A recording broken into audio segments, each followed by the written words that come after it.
tujuannya adalah untuk fastabiqul khairat. Hadirin,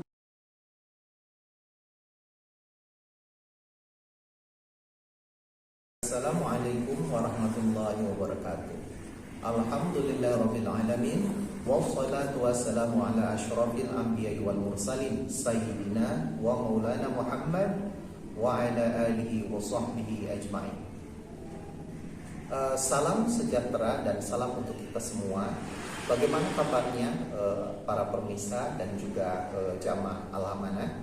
Saya harap Anda sehat semua. Hari ini kita kembali berjumpa dengan kajian sore atau ngaji sore, dan kebetulan hari ini saya membawakan topik yang berjudul tentang Islam dan kesehatan, atau lebih tepatnya kesehatan dalam perspektif Islam. Untuk memulai, izinkan saya mengutip definisi kesehatan dari World Health Organization. Kenapa kita perlu mengutip dari WHO? Karena definisi kesehatan pada dasarnya digunakan oleh beberapa lembaga, dan lembaga yang sangat kompeten dan kredibel di dunia saat ini adalah WHO. WHO menyatakan dalam webnya bahwa health is a state of complete physical and mental and social well-being, and not merely the absence of disease or infirmity or weakness. Dalam bahasa Indonesia ini bisa kita artikan bahwa kesehatan adalah keadaan fisik, mental, dan sosial yang benar-benar nyaman atau sejahtera, dan tidak hanya karena tidak adanya penyakit ataupun kelemahan fisik. Baik, kita lanjutkan. Kalau kita mengkaji dari kata-kata tadi, maka kita bisa simpulkan bahwa sebenarnya faktor kesehatan itu meliputi 3 faktor, yaitu 1 fisik, mental, dan juga sosial. Nah, kita lanjutkan bagaimana Islam memandang kesehatan itu sendiri. Nah, untuk lebih jelasnya, mari kita lihat ayat berikut ini. Dalam surat Al-Isra itu sudah diterangkan bahwa Al-Quran merupakan penawar atau asyifa atau penyembuh dan rahmat bagi orang yang beriman. Lebih lengkapnya saya baca seperti ini. A'udzubillahi minasyaitonirrajim. Wa nunazzilu minal Qur'ani ma huwa syifaa'un wa rahmatun lil mu'minina wa la yazidu adh-dhalimina illa khasara. Dan kami turunkan Quran sebagai penyembuh atau penawar bagi penyakit dan juga rahmat bagi orang-orang yang beriman atau yang mengimaninya. Namun hal ini, mustajabnya Quran ini tidak berlaku bagi orang-orang zalim. Dan kita lanjutkan ayat berikutnya dari Al-Quran juga. Ya ayyuhan nasu qad ja'atkum mau'izatun min rabbikum wa shifaa'un lima fil sudur hudan wa rahmatul lil mu'minin. Ya ayyuhan nas, wahai manusia, qad ja'atkum, telah diturunkan, mau'izatun min rabbikum, pelajaran dari Rabbmu, dari Tuhanmu, wa shifaa'un, dan juga penyembuh, lima fis sudur, penyembuh bagi hati-hati yang sedang gelisah, wa hudan wa rahmatul lil mu'minin, dan juga petunjuk dan rahmat bagi orang-orang mukmin atau orang yang beriman. Nah, menurut konsep Islam ini berarti bahwa penyakit pada dasarnya bersumber dari pikiran manusia. Kenapa dari pikiran manusia? Karena yang ditunjuk dalam Al-Quran itu adalah pikiran, ya.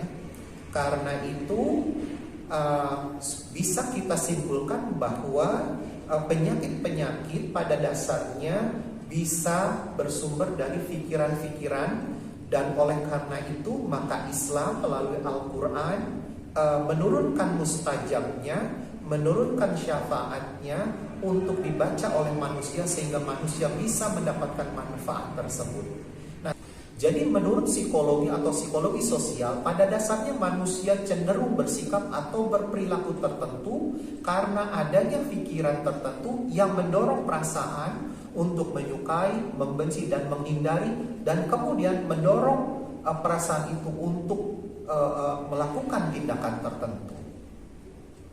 Oleh karena itu, dalam Islam dan juga keterkaitannya dengan psikologi sosial dan juga WHO, bisa kita simpulkan bahwa penyakit ataupun gangguan kesehatan tidaklah timbul karena hanya adanya fisik semata, tetapi bisa juga karena adanya gangguan pemikiran ataupun juga gangguan perasaan.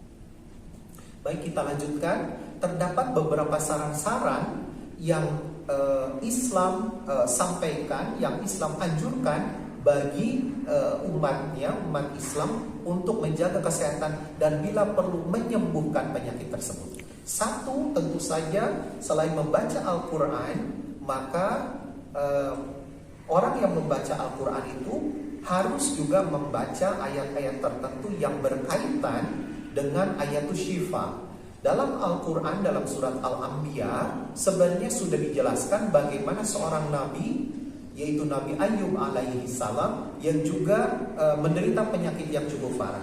Namun beliau karena kesabarannya, karena husnuzonnya kepada Allah, dan juga tetap memiliki positive thinking, akhirnya yang bersangkutan bisa diselamatkan dari penyakit tersebut.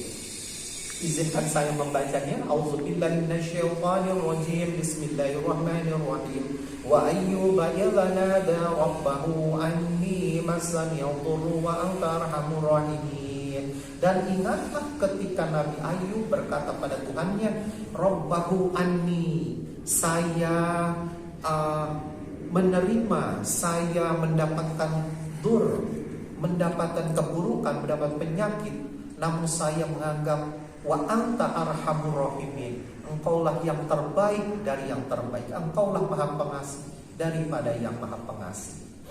Jadi tentu saja konsep ini sangat dibutuhkan bagi mereka yang sedang sakit, supaya tetap memiliki positive thinking sehingga mereka secara bertahap bisa memperoleh kesembuhannya.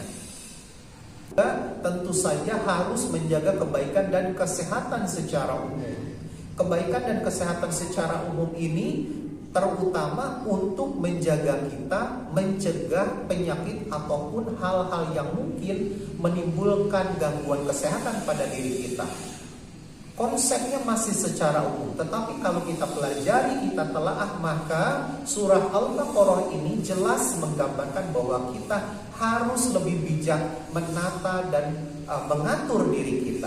Wa minasyaitonirrajim. Bismillahirrahmanirrahim. Wa anfiqu fi sabilillah. Dan infakkan uang Anda, harta Anda untuk jalan Allah. Kenapa begitu? Karena pada dasarnya uang itu, fasilitas itu bisa saja menjadi sesuatu yang malah menimbulkan kerugian pada kesehatan kita. Misalnya kita berfoya-foya dengan makan berlebihan dan sebagainya. Jadi Allah menganjurkan wa anfiqu fi sabilillah wa la tulqu bi aydikum ila tahlukah.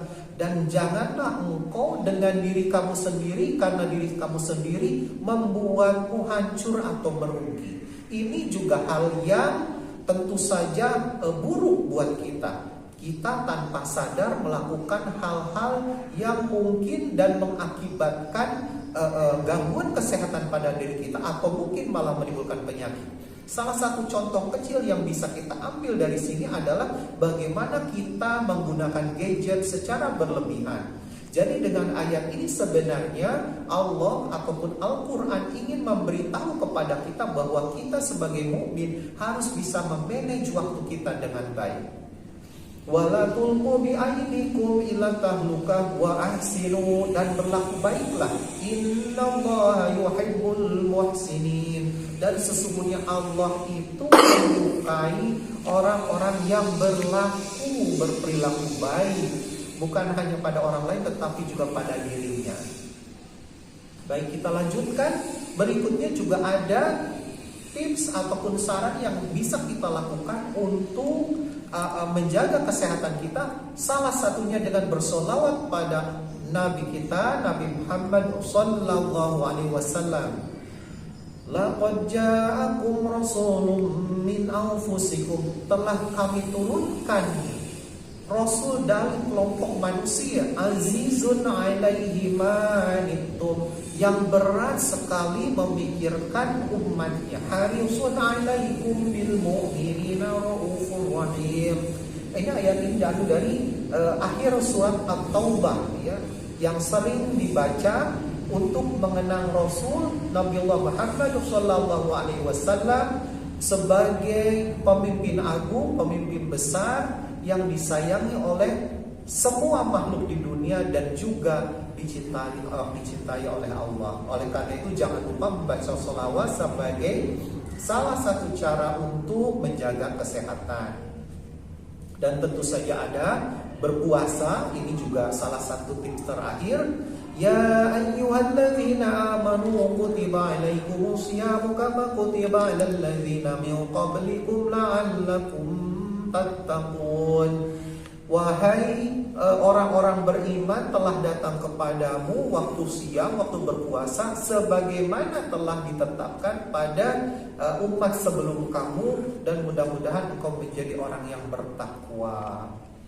Baik, itu saja sarannya dan simpulannya, bahwa Islam itu mengajarkan manusia untuk menjalankan hidup secara lengkap, baik pikiran, perasaan, dan juga perbuatan. Karena pikiran yang kurang baik itu juga akan berakibat pada perasaan yang galau, perasaan yang sedih, kecewa, marah, dan sebagainya, dan juga bisa menimbulkan perbuatan yang destruktif atau mengganggu orang lain, bahkan menimbulkan tindakan-tindakan kriminal.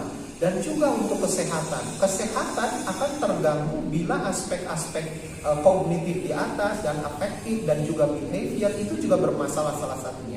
Oleh karena itu, dalam Islam perlu untuk selalu mengkaji Al-Quran, membaca Al-Quran dengan baik dan mencoba memahami maknanya supaya kita bisa memiliki ketenangan jiwa. Dan yang terakhir, tentu saja Islam mengajarkan manusia menjaga kesehatan tidak dengan dasar kesehatan itu sendiri, tetapi dengan dasar iman kepada Allah Subhanahu wa ta'ala. Baik, saya pikir seperti itu penjelasan saya, dan jangan lupa di subscribe. Mohon maaf apabila ada kekurangan, dan saya tutup dengan billahi taufiq wal hidayah. Wassalamualaikum warahmatullahi wabarakatuh.